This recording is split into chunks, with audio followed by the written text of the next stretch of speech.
The iPhone 11 Pro Max is definitely one of the most anticipated phone launches of the year. Apple has launched 3 different versions of the phone this time. The 11, the 11 Pro, and the 11 Pro Max. So I figured I'd durability test the most expensive of the 3. Apple's done some pretty interesting stuff with this new version. There's a lot to check out and take in. Let's get started.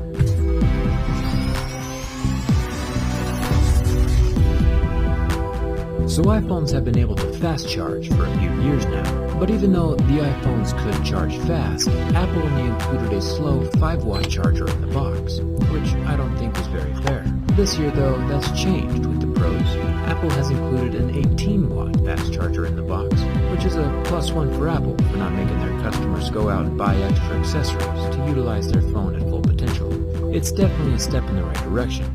This 11 Pro Max is the midnight green version and has the same frosty finish that we saw in the Pixel 3 and the OnePlus 7. It helps keep fingerprints to a minimum. Let's jump into the scratch test. Apple claims that this year they have the toughest glass ever in a smartphone, which, sounds like a very Apple thing to say. Even if this is the toughest glass of all time, it's still made of, glass. Glass is glass, and glass breaks.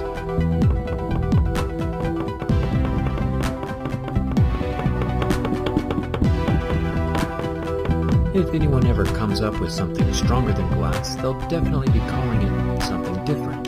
Until then, we see scratches at level 6 with deeper grooves at level 7. The screen still definitely won't be scratched up by keys, coins, or razor blades, but it'll also still crack if you drop it. We'll talk more about that in a second. Up here at the top notch, we have a metal speaker grill, pretty solid. Won't be falling out on its own.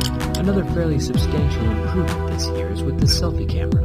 Of course, numbers aren't everything, but with 4K and slow motion on the front camera, Apple is actually competing with other flagships.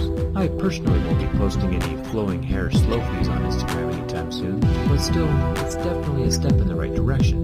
There is the same plastic edge around the glass screen, which is a good impact layer between the 2 extremely hard materials, glass and stainless steel. The vast majority of smartphones these days are made from aluminum. It's lighter, cheaper, and more malleable than most metals, so it's fairly easy and inexpensive to form into a phone. The sound you hear, though, is stainless steel.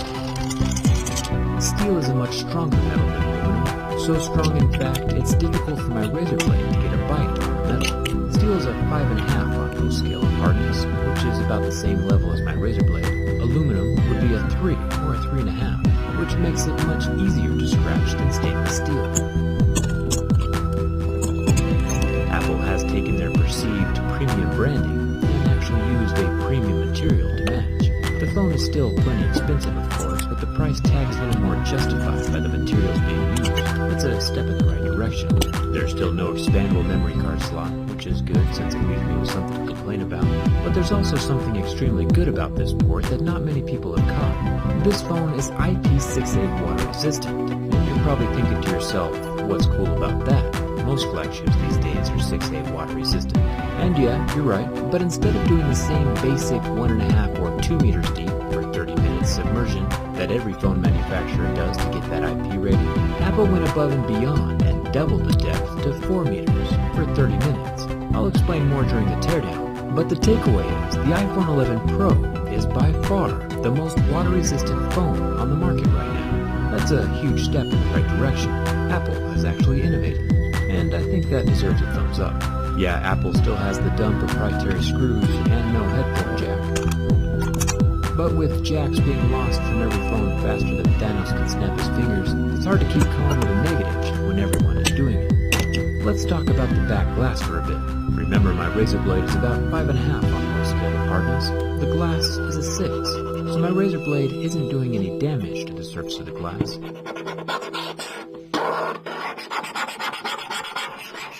The glass is actually damaging my razor blade.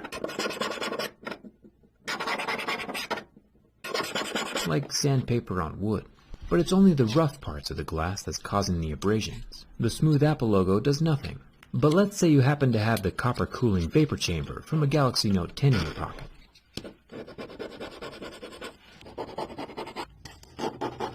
It looks like that hurts. What if your phone rubbed up against a piece of plastic? Would that hurt the glass? Visually, it looks like the answer is yes, but actually the answer is no. The etched surface of the level 6 glass is microscopically rough, and is literally taking tiny chunks off of these softer materials as they brush up against the surface of the glass. But this material transfer dust can easily be brushed off, leaving the phone looking just like new. There might be a tiny bit of residue left over still, but it's good to know that these marks aren't permanent. Coins leave pretty hefty marks on the glass. Quarters leave a residue. Even Abraham Lincoln, you know from back when presidents were respected, leaves his mark on the glass. The cloudy surface of the glass is slowly wearing away at all my coins, and the dust is being left behind on the surface. This random screw leaves a mark. And of course keys, which are also usually made of soft metals. They leave some pretty major residue behind. To solidify the point a little further, we can take my Mohs scale of hardness picks, and we can very clearly see that every level of pick leaves material behind on the glass, until we get to levels 6 and 7, whose tips are hard enough to faintly wear down the surface of the glass instead. Science. We'll see if all these marks come off or not in a minute. Let's chat about this camera unit. Apple has carved this camera hump out of the back glass slab itself, which is very unique. It has a subtle raised lip, about half as thick as a penny. My worry with the raised glass surface is that it adds 4 extra edges around the square for chips or cracks to occur. The good news is the circular cameras inside the square stick up further than the glass itself, so it offers a little protection for the back glass panel and raises it off of whatever surface it's resting on. Like we've seen on several Android phones, the iPhone 11 Pro Max now has the perfect trifecta of cameras. A 12 megapixel 2x telephoto camera at the bottom, a 12 megapixel wide-angle camera in the middle, and a normal 12 megapixel camera up top. Since my razor blade is doing no damage, we can tell it's protected by a scratch-resistant material. Up until now, Apple has always claimed this material is sapphire. This year though, they didn't. There's no mention of sapphire anywhere on the iPhone spec list. It looks as though Apple is using the same hybrid material that they've always used for the camera lenses, still seeing the weird fracture scratch things at levels 6, 7, and 8. Apple's hybrid camera lens material is just as good and probably better than glass, and there should be a category for it, but at least now there's no misleading vernacular on the website. I think that's a step in the right direction. If the back glass of the iPhone does crack, the cracks won't affect the camera lenses or the cameras themselves, since each of them has their own little individual metal housing. The cracks will work their way through the glass panel, but not affect the lenses. Smart move on Apple's part. So if that lip ever does chip, the camera units will be unaffected. If you're still worried about scratches or getting residue caught up inside the textured iPhone surface, you can always add a skin, like this limited edition robot skin. Or if you're like me and always rock a case, dbrand's got you covered with the grip case. It's got some super clicky buttons, and the skin on the case is interchangeable. I'll leave a link down in the video description. And huge thanks to dbrand for sponsoring this video.